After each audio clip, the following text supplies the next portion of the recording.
Okay guys, we got a lower control arm for a 2004 Ford Freestar.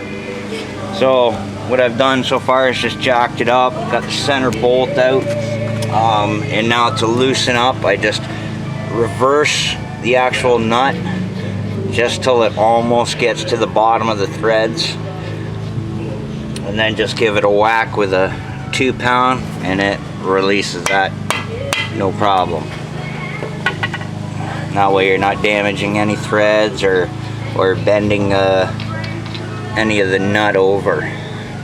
So now a lot of people problem have on these Winstars when we're replacing the lower control arm is there's a nut right on top, and there's one on the bottom here and the nut on top.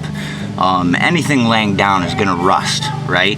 So there's a kind of a pocket here where it collects dirt and mud and everything else, and that one really rusts.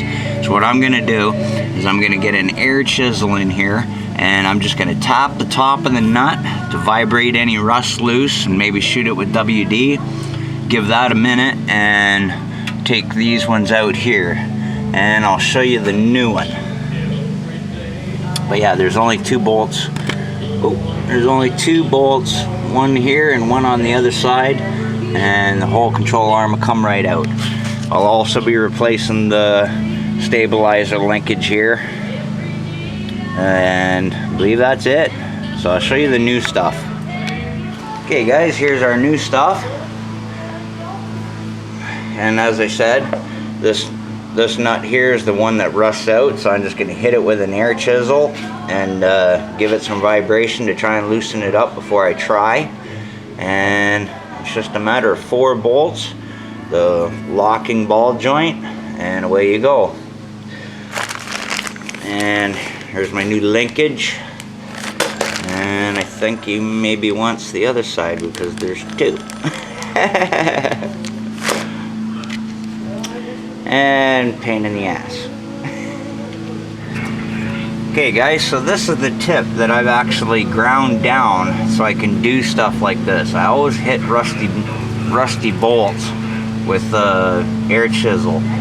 So we're just gonna get this together and give it a couple shots of vibration to loosen it up, and we'll be good to go.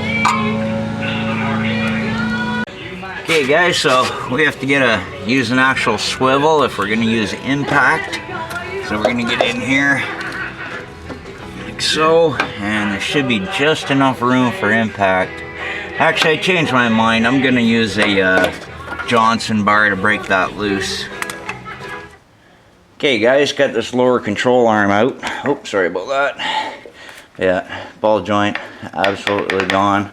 But these bolts here on this part of the control arm, don't even bother trying with an impact. You're gonna need a long extension and a Johnson bar because it absolutely binds in there. So now we got the new one to go in, and it shouldn't be that hard. Just wait. Alright guys, sorry about that. Got it all back together and he's already on his way.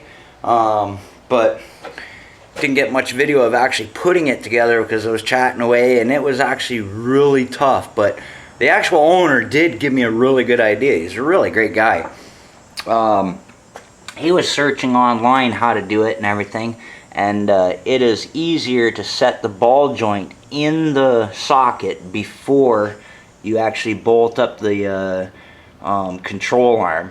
Now, one thing I found is I had to put a jack under this part here and line up the holes, get a bolt in there, and then you have to jack it up more to pivot it back so you can line up that hole.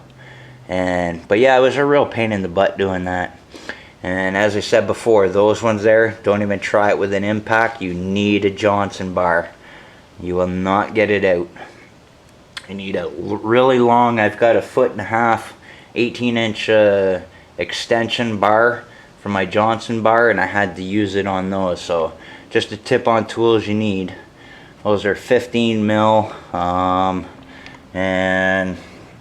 these side mounting bolts. That's like a 18 and a 19. But yeah, it was a good job. Good job, well done. And he'll be back next week for axle and linkage on the other side. So that's good stuff. Alrighty, cheers guys. Another job well done. Have a great one.